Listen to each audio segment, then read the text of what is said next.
والعاقبة للمتقين ولا عدوان إلا على الظالمين. أشهد أن لا إله إلا الله وحده لا شريك له وأشهد أن محمدا عبده ورسوله.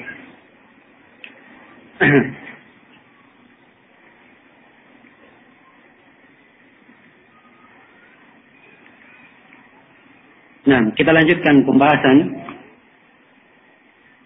berkaitan dengan illah atau sebab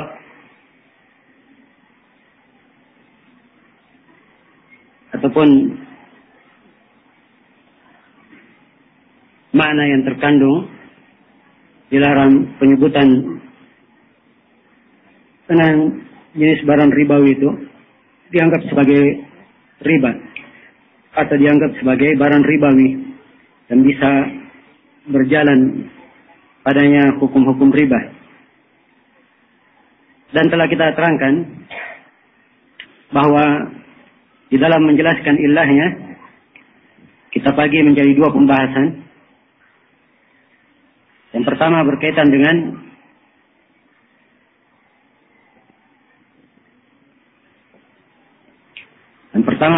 dengan an-naqdain, emas dan perak. Ya. Dalam menerangkan illah, apa sebab atau apa makna yang terkandung di dalam penyebutan emas dan perak sebagai barang ribawi, para ulama berbeda pendapat di dalam hal ini. Ya. Menurut Abu Hanifah dan salah satu riwayat dari Imam Ahmad, dan ini juga pendapat As-Sawri dan Imam Az-Zuhri, ya, mereka berpendapat bahwa illah di dalam larangan ini adalah jenis atau timbangan bersama jenisnya, karena ditimbang bersama jenisnya. Nah, jadi mereka memasukkan di dalamnya segala sesuatu yang ditimbang. Iya. Segala sesuatu yang ditimbang. Maka dibangun di atas pendapat ini, apabila misalnya ada sebuah barang, dia adalah barang yang disifatkan dengan ditimbang, maka kalau terjadi penukaran antara barang yang sejenis ini, tidak boleh ada tambahan. Sebab itu dari jenis riba yang disebut dengan nama riba al-fadl. Iya. Ini pendapat yang pertama. Jadi pendapat yang pertama ini, mereka tekankan bahwa illah di dalam pelarangan, sebab di dalam pelarangan adalah karena ia ditimbang. Ya. Ia ditimbang. Ini pendapat yang pertama. Nah,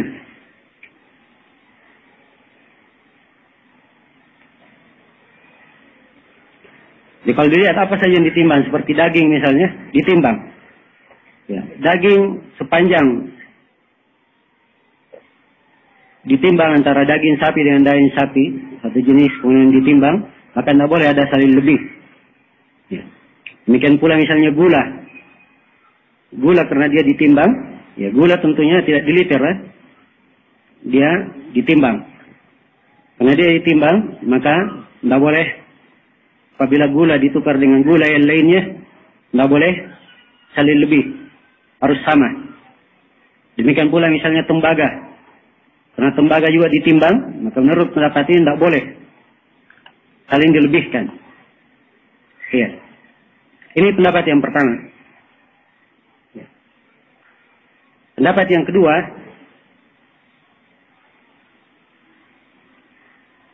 ya.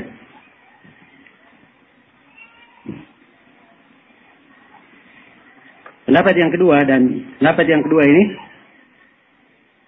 adalah pendapat Imam Malik dan Imam Syafi'i dalam riwayat yang masyhur dari beliau berdua, dan salah satu pendapat Imam Ahmad,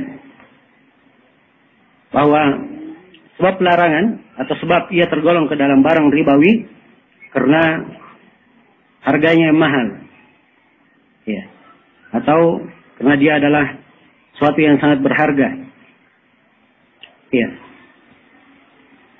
Nah, dibangun di atas pendapat ini, maka mereka tidak memasukkan emas, tidak memasukkan tembaga, besi, tidak masuk dalam hal ini, sebab dia keluar dari mana ini, ya, keluar dari mana ini.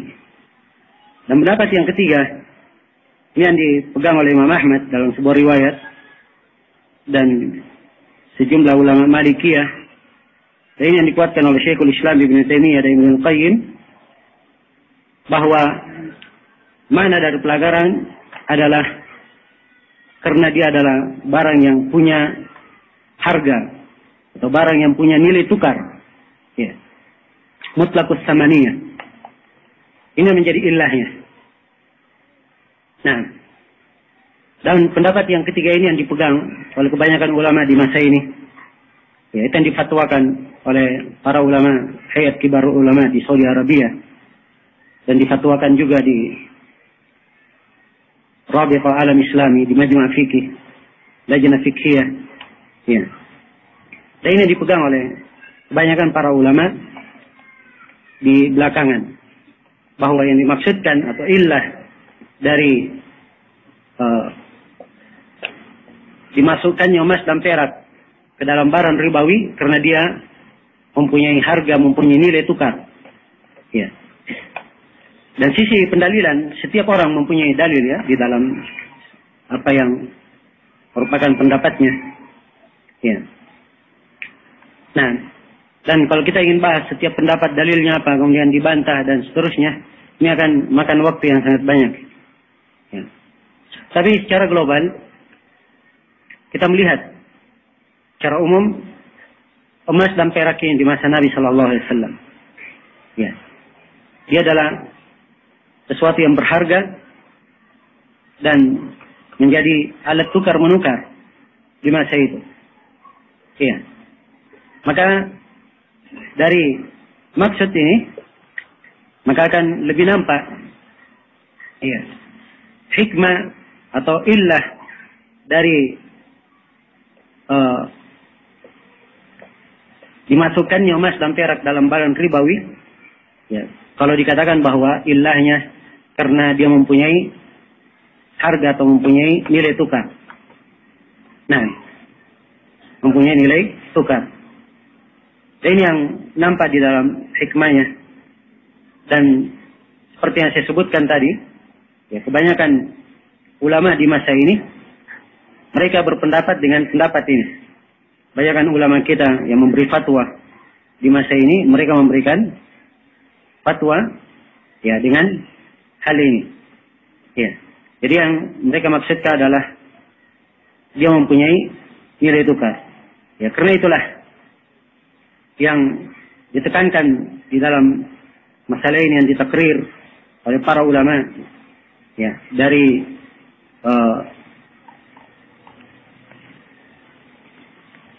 Syekh bin Baz rahimahullahu taala, dan juga para ulama yang bersama beliau dalam Hayat Kibar Ulama, dan juga di ulama-ulama yang lainnya di pertemuan para ulama di sejumlah majma' fikih, mereka menguatkan pendapat apa yang ketiga ini, melihat pada penggunaan emas dan perak itu dari sisi mana, kemudian memahami hikmah di dalam syariat, ya, tentang hal ini, ya. Jadi insyaallah taala persahabat yang pertengahan di dalam masalah. Jadi ilahnya adalah apa? Karena dia mempunyai nilai tukar, ya. Karena itulah kalau misalnya ada mata uang sekarang ini dari logam, ya, dan dia mempunyai nilai tukar, maka berlaku padanya hukum riba. Seperti yang kita ketahui sekarang ada uang-uang logam, ya. Demikian pula uang-uang kertas. Uang-uang kertas, walaupun kertas itu asalnya, ya, dia tidak bernilai, tapi tatkala uang kertas ini mempunyai nilai, dan ini ada sejarahnya ya, kenapa bisa muncul uang kertas, itu ada sejarahnya. Ya. Dan uang kertas ini ibarat dari bukti dia mempunyai nilai tukar. Ya. Bukti yang mempunyai nilai tukar. Nah, dan disebut oleh para ulama yang membahas berkaitan dengan masalah uang kertas ini, yang mempunyai 6 fase, sehingga muncullah apa yang kita kenal sekarang ini dengan uang-uang kertas. Iya. Nah, dan kembali kepada penyebutan illah ini, maka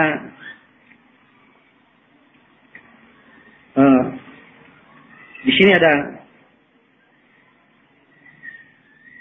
fatwa dari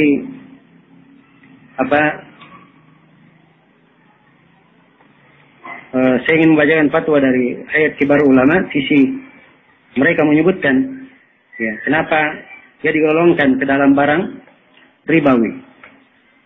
Nah, iya. Nah, di sini saya bacakan kata beliau di dalam fatwa Hayat Kibar Ulama yang dimuat di majalah Bukhut Islamiyah jilid 1 yang terbit pada bulan Ramadan tahun 1395 Hijriah. Ya, sebutkan di situ bahwa pendapat yang mengatakan illah di dalam riba itu adalah mutlaqus tsamaniyah, yang menyebabkan berjalannya hukum riba pada emas dan perak, ini yang paling nampak dalilnya dan paling dekat kepada maksud syariat. Dan dia adalah salah satu riwayat dari Imam Malik, Imam Abu Hanifah dan Imam Ahmad. Ya. Dan dinukil Abu Bakar meriwayatkan hal tersebut dari Imam Ahmad, atau berkata Abu Bakar bahwa hal ini diriwayatkan oleh sejumlah ulama muhaqqiqin dari ulama Hanabilah dari Imam Ahmad. Ya. Sebagaimana dipilih juga dikuatkan oleh Syekhul Islam Ibnu Taimiyah Ibnu Al-Qayyim. Ya. Dan samaniyah punya nilai dan punya nilai tukar dan punya harga, ini terwujud pada kertas-kertas, pada lembaran-lembaran uang kertas. Maka berdasarkan hal ini semua, maka Hayat Kibar Ulama mereka memutuskan dengan keputusan dari kebanyakan anggota bahwa uang kertas itu dianggap sebagai mata uang tersendiri dengan zatnya, sebagaimana tersendirinya emas ataupun perak dari hal-hal yang mempunyai harga. Ya. Dan dia ini adalah jenis-jenis yang berbeda sesuai dengan perbedaan jenis tempat keluarnya. Ya, kalau misalnya Indonesia mengeluarkan rupiah, maka itu satu jenis. Ya, Amerika mengeluarkan dolar, maka itu satu jenis. Malaysia mengeluarkan ringgit, itu satu jenis. Saudi mengeluarkan real, itu satu jenis. Kuwait mengeluarkan dinar, itu satu jenis. Jelas ya? Jadi ini penyebutan jenis. Ya, tergantung dari siapa yang mengeluarkannya. Tergantung dari siapa yang mengeluarkannya. Maka terdapat di dalamnya sejumlah hukum syariat.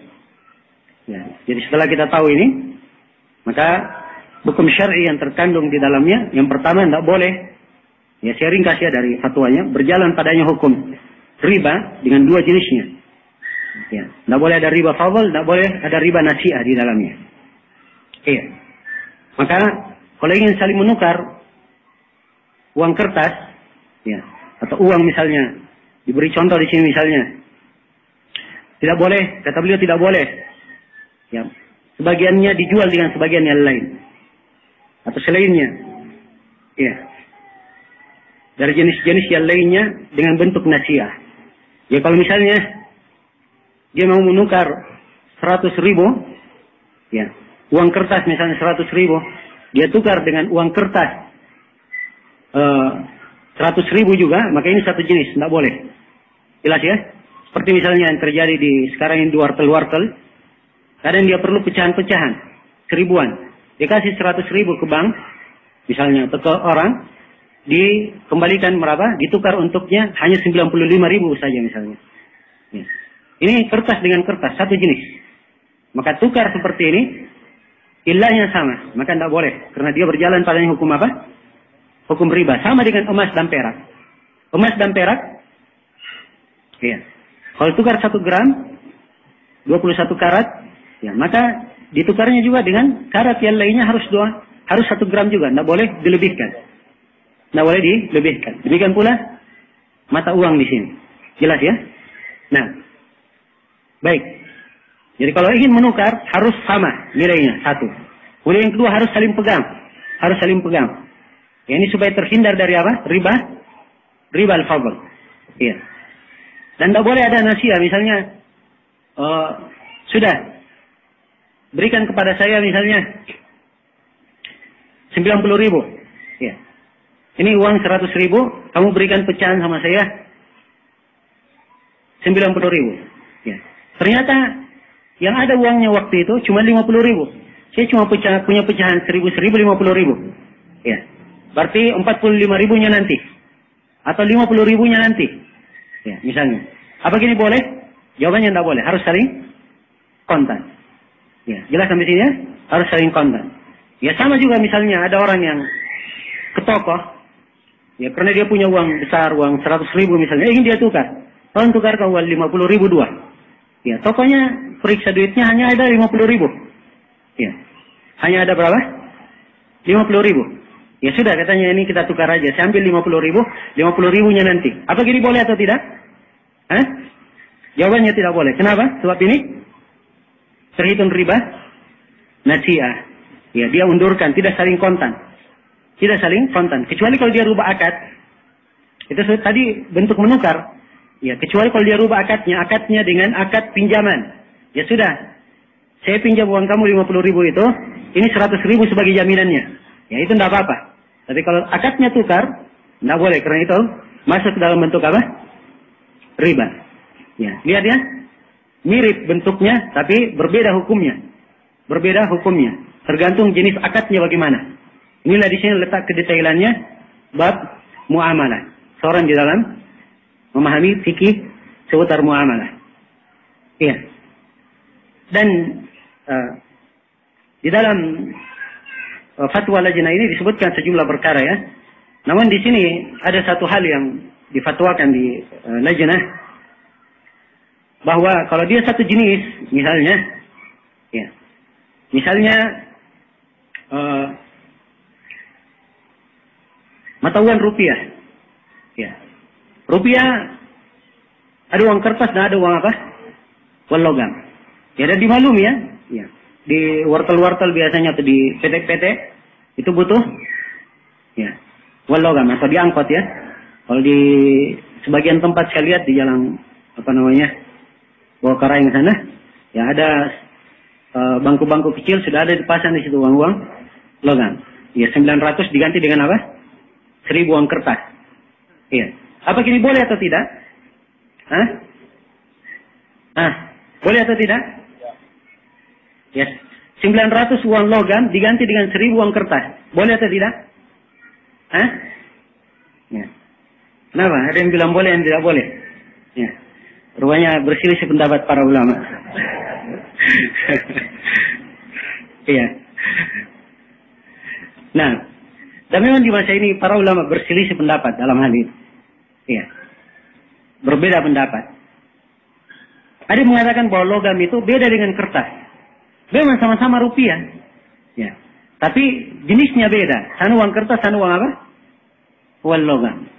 Ya. Karena itu dibangun di atas pendapat ini sejumlah dari ulama dan akhirnya dari fatwa lajnah. Walaupun kita tidak memastikan, tapi akhir dari fatwanya dia bolehkan. Ya. Sebab itu dianggap jenis yang berbeda. Logam berbeda, kertas juga berbeda. Ya. Dan sebagian para ulama memberikan fatwa bolehnya dalam hal ini. Nah, iya.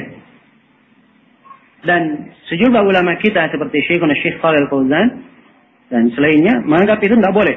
Soal dia satu jenis. Ya. Memang namanya ini logam itu kertas, tapi semuanya diterbitkan oleh satu sumber yaitu dari Kalau di Indonesia rupiah, negara Indonesia yang keluarkan, satu sumber. Ya. Maka dia asalnya satu jenis, nggak boleh saling lebih, harus sama. Ya harus sama. Nah, ini untuk hati-hati untuk keluar dari silam pendapat. Ya, hendaknya ditinggalkan hal yang seperti itu. Orang jangan menukar. Ya. Jangan menukar dan dia lebihkan antara logam dan apa? Dan kertas. Ya. Maka ini penyebutan illah tentang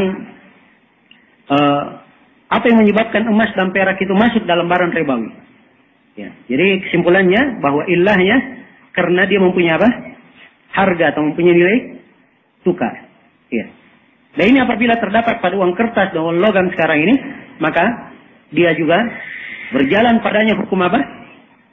Hukum seperti emas dan perak. Berlaku padanya hukum-hukum riba. Ya. Riba fadl dan riba nasiah. Kalau ditukar dengan sama jenisnya, maka harus apa? Syaratnya apa tadi? Harus saling kontan dan saling sama, tidak boleh dilebihkan. Ya. Kalau berbeda jenisnya, ya. Kalau berbeda jenisnya, misalnya rupiah ingin ditukar dengan dolar. Ya, ada orang yang ingin beli dolar misalnya. Ya.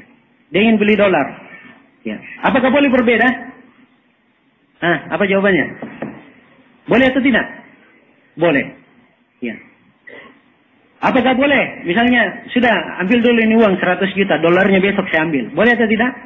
Jawabannya tidak boleh. Sebab harus apa? Harus saling kontan. Iya. Jelas ini ya? Nah. Ya demikian pula di masa sekarang ini. Kalau timbal balik misalnya, emas dengan uang misalnya. Ada orang yang membeli emas. Iya. Dia beli emas. Iya. Dia beli emas ke toko emas misalnya. Ya. Ada emas yang dicicilkan. Ya. Apakah boleh dia mencicil emas? Dia bayar pakai rupiah. Boleh atau tidak? Jawabnya tidak boleh. Walaupun berbeda harga, boleh saja berbeda harga, berbeda timbangan, ya berbeda nilainya. Tetapi, ya kalau ingin ditukar atau dibeli, maka harus saling kontan. Harus saling kontan pada akad di majelis itu. Tidak boleh dicicil. Karena itu yang mencicilkan emas, dia masuk ke dalam kategori apa? Larangan. Ya, dalam barang ribawi ini. Jelas sampai sini? Nah, ini illah berkaitan dengan masalah emas dan perak. Baik, kemudian berkaitan dengan 4 jenis makanan yang lainnya, atau 4 jenis yang lainnya masuk dalam makanan, ya, yaitu gandum, syair, kemudian apa? Korma, satu lagi, garam. 4 hal.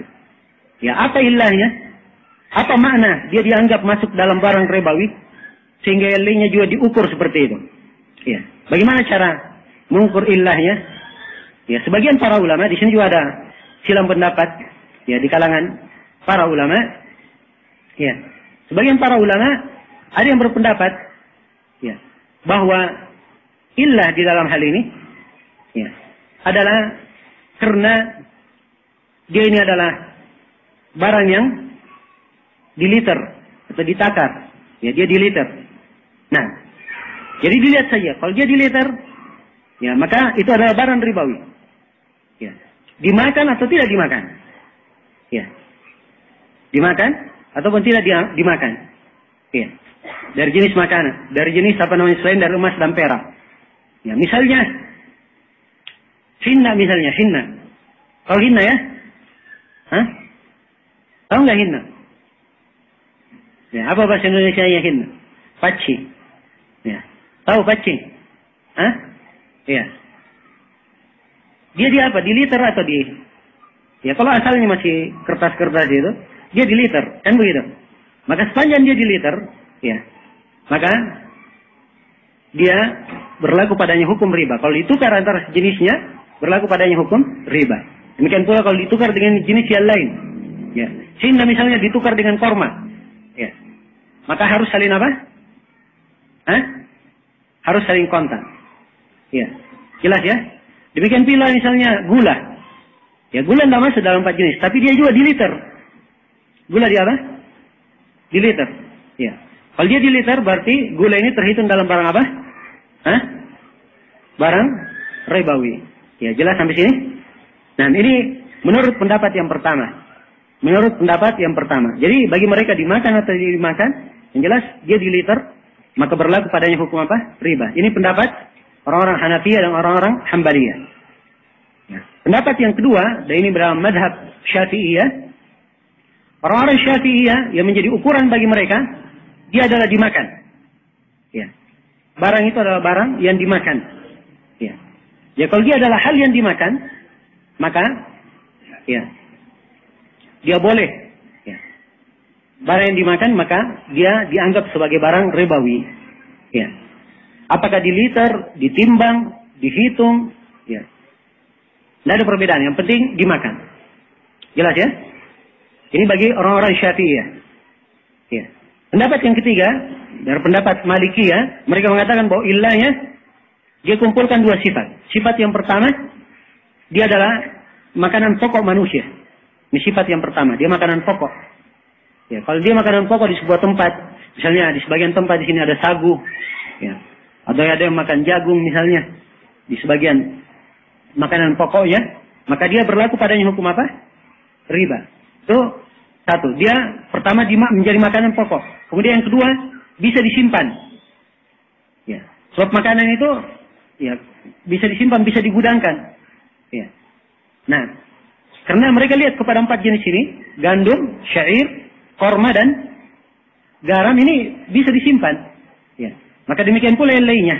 Harus disyaratkan bisa disimpan. Ini di kalangan ulama Malikiyah.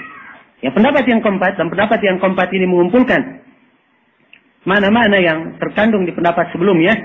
Ya.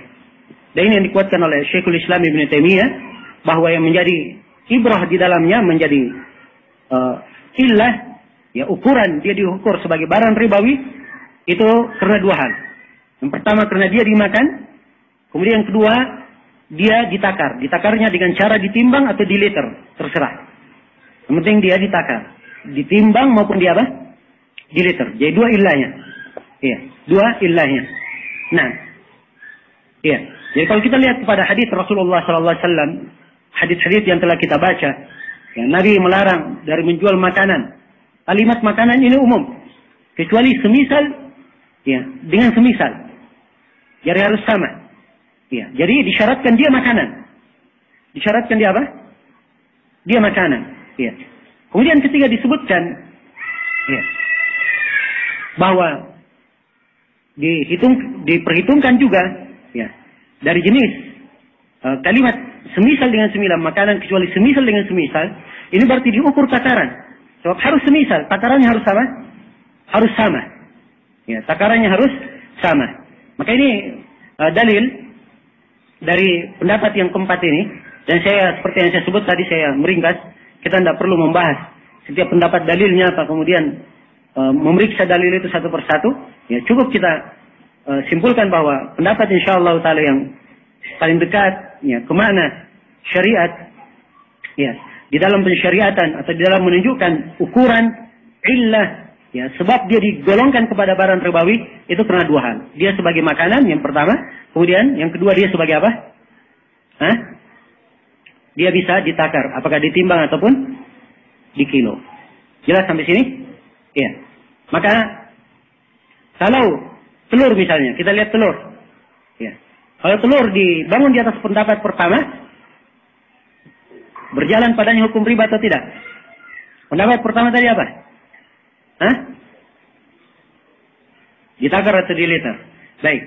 Sekarang yang pertama diliter, ya. Diliter saja, bukan ditimbang. Ya, diliter saja. Nah, sekarang telur, menurut pendapat pertama berlaku padanya hukum riba atau tidak? Hah? Tidak. Kenapa?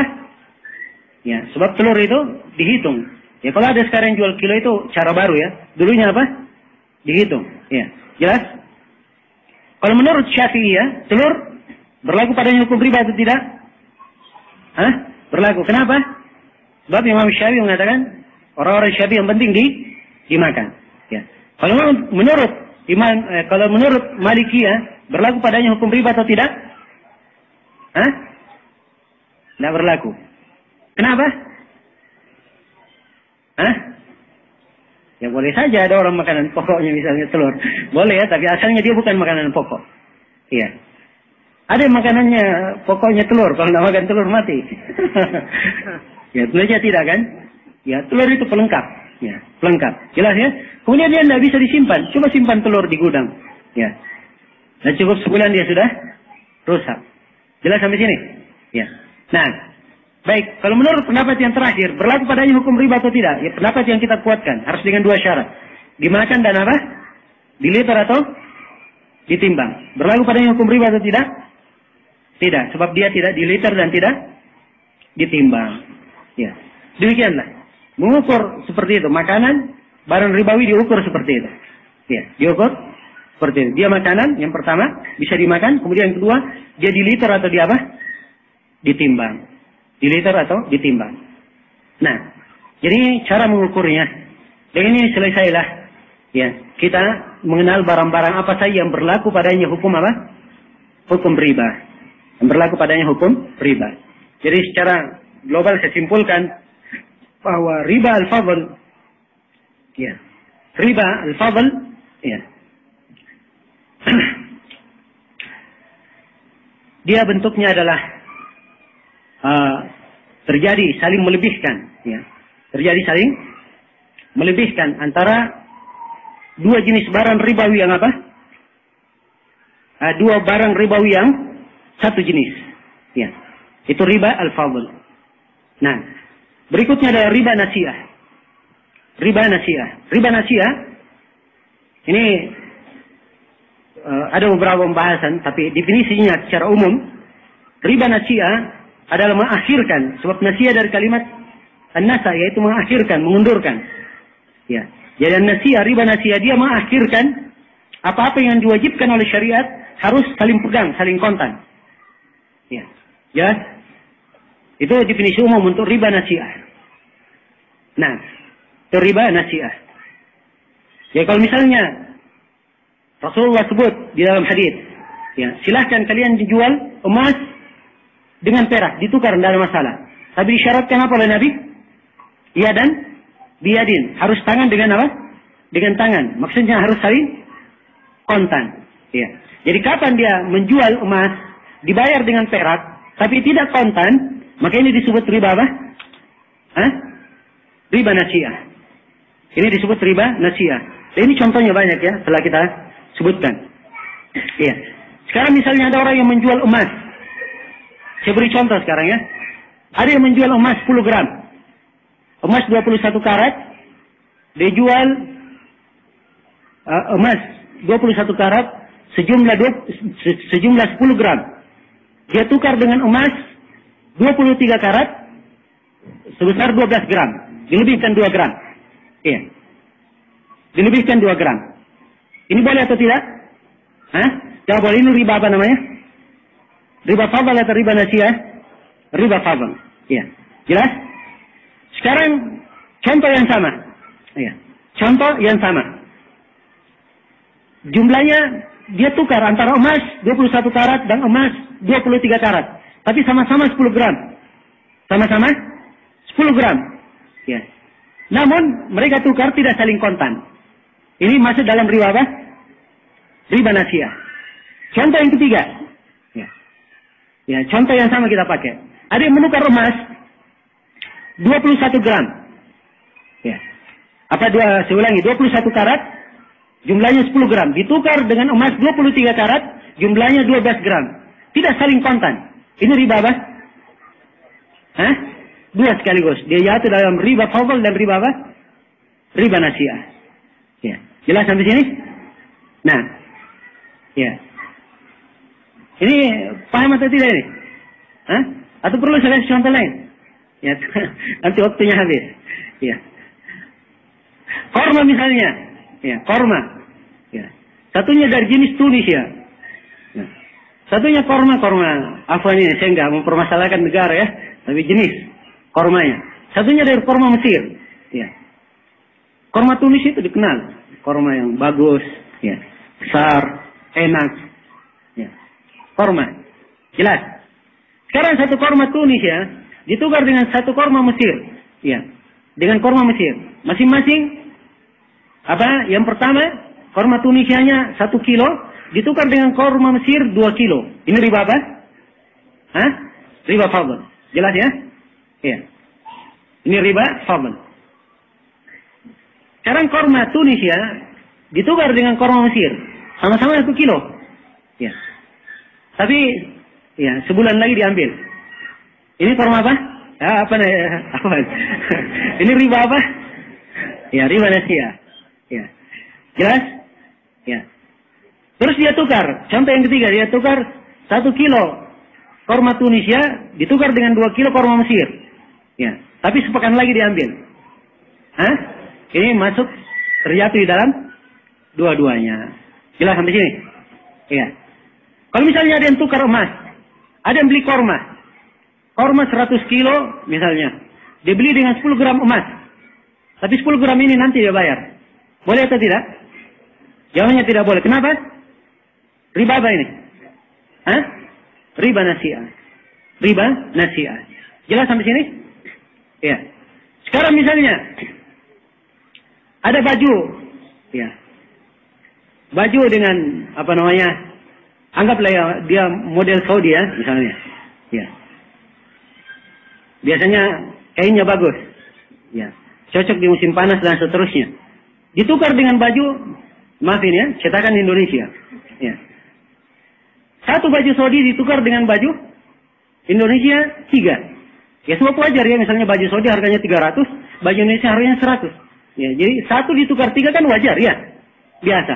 Satu baju Saudi ditukar dengan baju jenis sama, ya, dengan baju Indonesia 3. Ini boleh atau tidak? Hah? Ini ada 2 pendapat antum ini. Hah? Saya tanya boleh atau tidak? Kenapa boleh? Ya, sebab dia bukan barang ribawi. Ya. Ingat ya, yang diperlakukan hukum riba hanya apa? Pada barang ribawi saja. Ya, makanya kita dari tadi membahas barang ribawi itu apa yang dimaksud. Bagaimana mengukur barang ribawi itu. Ya, jelas sampai sini? Ya. Jadi demikian. Ya, secara umum pembahasannya. Nanti insya Allah saya akan simpulkan lagi dengan kesimpulan-kesimpulan nanti di pembahasan berikutnya. Baik. Di pembahasan riba nasiah ini, ya, setelah kita ketahui riba nasiah, ada sebagian para ulama yang membagi, ya, atau menyebutkan pembagian riba yang lainnya, yaitu disebut dengan nama riba aliyat, riba tangan. Riba tangan. Dan ini di kalangan ulama Syafi'iyah. Di kalangan ulama Syafi'iyah. Mereka membagi riba tangan. Mereka bagi riba menjadi 3. Ada riba al-fadl, ada riba nasiah, dan ada riba tangan. Apa maksud mereka dengan riba tangan ini? Ya. Sebenarnya sama saja dalam makna riba nasiah yang kita sebutkan tadi. Tapi mereka bedakan. Ya. Nasiah itu 2 macam katanya.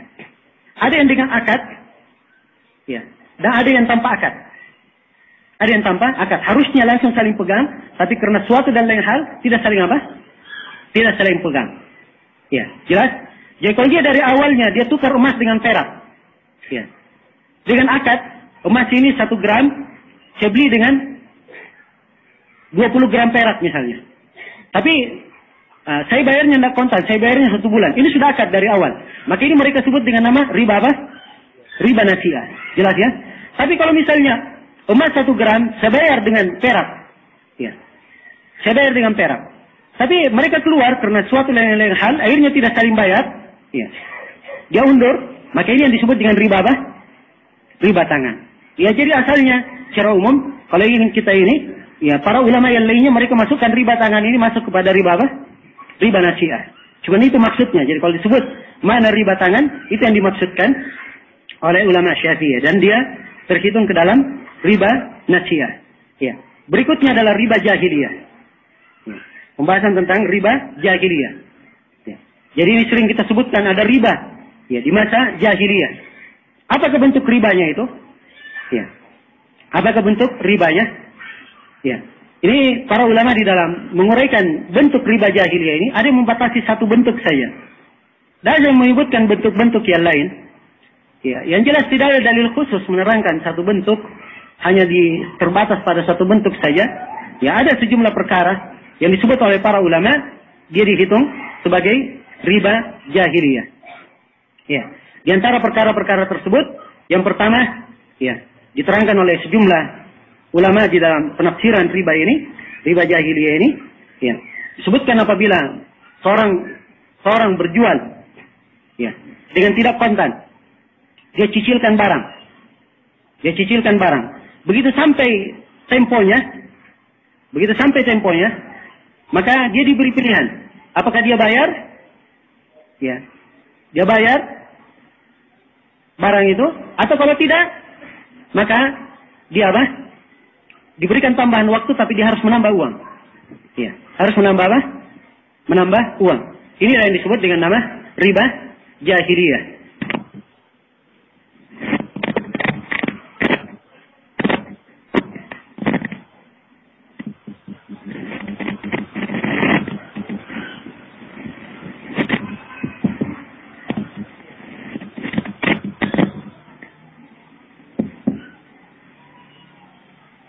Nah, ya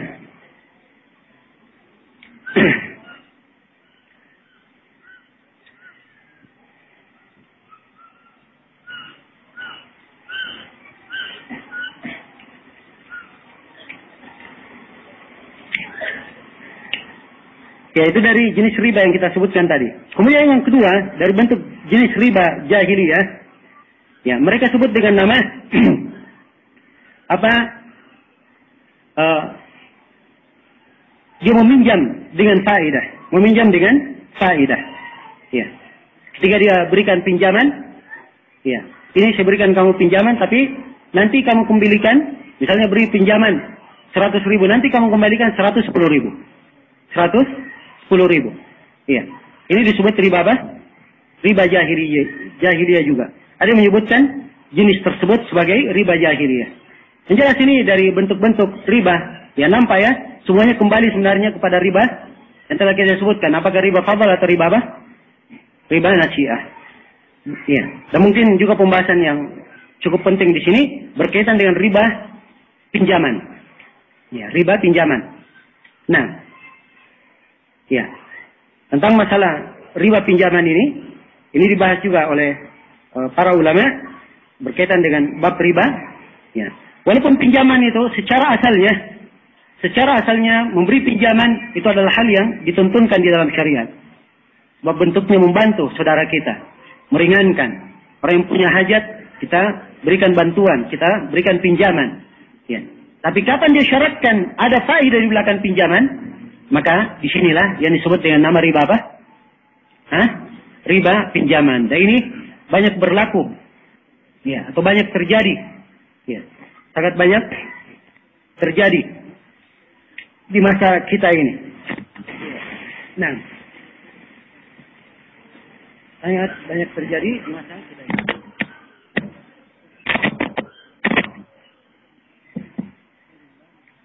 Baik.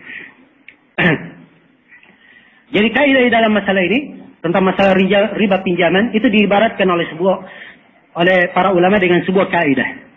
Dengan sebuah kaidah. Kaidahnya berbunyi begini. Kullu qardin yajurru naf'an fahuwa riba. Setiap pinjaman yang di belakangnya ada manfaat, maka itu adalah apa? Itu adalah riba. Itu adalah riba. Iya. Ini kaidah walaupun dia datang dalam sebuah konteks hadis. Hadisnya memang lemah. Tapi makna dari kaidah ini disepakati oleh para ulama. Tidak ada silang pendapat di kalangan para ulama tentang makna kaidah. Ya. Jadi kaidahnya kullu qardin yajurru naf'an fahuwa riba. Setiap pinjaman yang di belakangnya diambil manfaat, maka itu dihitung apa? Dihitung riba. Dan ini pembahasan, ya, mana riba pinjaman ini sangat banyak sekali terjadi dalam banyak bab. Ya. Misalnya ada seorang yang meminjamkan uang pada saudaranya. Ya. Sudah saya pinjamkan kamu uang, ya, 20 juta. Tapi dengan syarat saya tinggal di rumahmu. Ya, saya tinggal apa? Di rumahmu. Ya. Ini pinjaman, dia ambil manfaat. Manfaatnya apa? Dia tinggal di rumah saudaranya. Ya, maka ini namanya apa? Manfaat ini terhitung apa? Terhitung riba. Ya, jelas sampai sini ya. Manfaat ini terhitung riba. Ya. Demikian pula di antara hal yang banyak terjadi di masyarakat kita. Misalnya ada yang punya sawah. Ya, dia punya sawah. Dia butuh modal sudah ambil sawah ini sebagai jaminan. Ambil sawah ini sebagai jaminan. Ya. Beri saya uang 10 juta, ya. Sawah ini sebagai jaminannya. Ya. Sampai saya bayar 10 juta itu.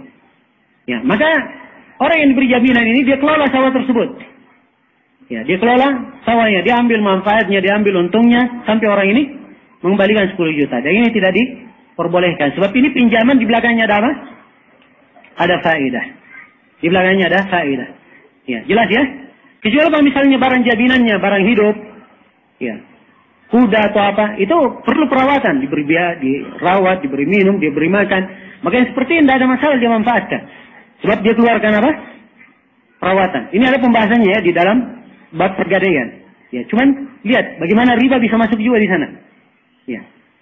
Riba pinjaman, hukum berkaitan dengan ini bisa masuk ke sana. Nah, jelas sampai sini? Oke, ini dari bentuk-bentuk riba yang disebut dengan nama riba pinjaman. Iya. Iya. Dan dia banyak sekali, ya, mencakup banyak hal riba pinjaman ini. Dan kalau kita lihat dalam praktek-praktek di banyak muamalah manusia, ya, apakah itu di perbankan, di pergadaian dan seterusnya, terlihat banyak bentuk-bentuk riba di situ. Ya. Banyak bentuk-bentuk riba. Diberikan pinjaman, ya, dikasih jaminan, ya. Diberikan pinjaman murni, tidak ada jaminannya, tapi diberikan ketentuan, ya. Diberikan ketentuan bahwa ini kalau dia terlambat, maka dia bayar berapa? Sekian persen misalnya. Ya, atau seperti masa ini misalnya, seperti kartu kredit. Ya, kita ambil contoh seperti kartu kredit. Ya, dan ini juga saya khawatir waktu tidak mencukupi kita. Saya buka sebagian masalah-masalah kontemporer sebagai contoh. Ya, kartu kredit misalnya. Ya, kartu kredit ada dua macam. Ada yang gratis dan ada yang bayar di depan untuk mendapatkan kartu kredit itu. Ya, kartu kredit seorang boleh menggunakan, ambil, ya, pakai menggunakan kartu itu dan dibayar oleh pihak bank. Kan begitu? Ya. Maka ada yang mensyaratkan, ya, ketika dia ambil dipungutlah istilahnya ada biaya bulanan, biaya bulanan. Ini sama saja, mengambil manfaat di belakang apa? Pinjaman, sebab bank meminjamkan orang yang memiliki kartu kredit ini. Atau kalau dia terlambat kena denda. Ya. Terlambat kena denda. Maka ini semuanya masuk dalam pinjaman yang mengambil manfaat. Karena itu tidak boleh. Ya, hal yang seperti ini, muamalah yang seperti ini tidak diperbolehkan. Ya. Dan kartu kredit itu beraneka ragam ya, ada yang sifatnya umum, ada yang berkaitan dengan badan usaha tertentu, misalnya bisa dipakai di perhotelan saja, di kereta saja, di pesawat saja. Ya, beraneka ragam bentuk-bentuknya. Ya. Beraneka ragam bentuknya. Tapi asalnya kalau dia adalah pinjaman yang diambil di belakangnya manfaat, itu hukumnya apa? Hukumnya tidak boleh. Iya. Jelas sampai sini ya? Nah. Iya. Baik. Kemudian dari bentuk pembahasan berkaitan dengan masalah riba ini sudah selesai ya, bentuk-bentuk riba. Pembahasan kita yang keberapa sudah? Yang ke-10 berkaitan dengan bentuk-bentuk riba. Itu dari bentuk-bentuknya. Jadi ada riba fadl, riba nasiyah, ada riba liat, riba tangan, riba pinjaman, ada riba jahiliyah. Ya. Yang jelas secara garis besar semua bentuk riba ini masuk kepada apa? Dua hal. Apakah riba fadl atau riba apa? Riba nasiyah. Riba pinjaman dia ya, kadang masuk dalam riba fadl dan kadang masuk dalam riba nasiyah. Jelas sampai sini ya? Nah, maka ini dari bentuk-bentuk riba. Ya, dari bentuk-bentuk riba.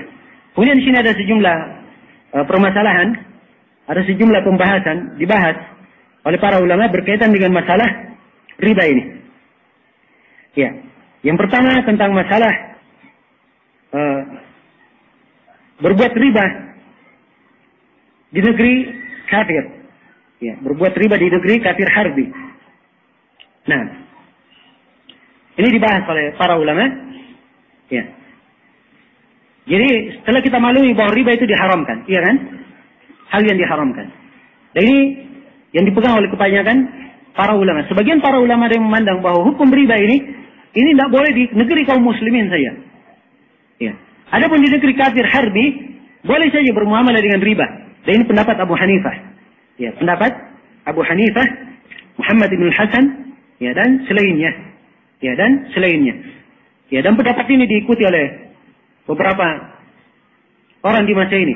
Ya, sampai ini masalah mungkin kalau kita di sini tidak terlalu ribut, tapi di barat sana, di Eropa sana tempat-tempat yang ada kaum muslimin di situ, ya sebagiannya memberi fatwa begini. Ya, boleh bermuamalah riba, simpan uang di bank, ya. Ambil dari pinjaman riba untuk cicil rumah, untuk kontrak, untuk beli rumah, ya cicil rumah boleh saja. Ya, mereka akar masalahnya mereka ambil dari sini. Ya, mereka ambil dari sini. Dan ini pendapat dibangun di atas dalil-dalil semuanya lemah. Dibangun di atas dalil-dalil semuanya lemah. Ya.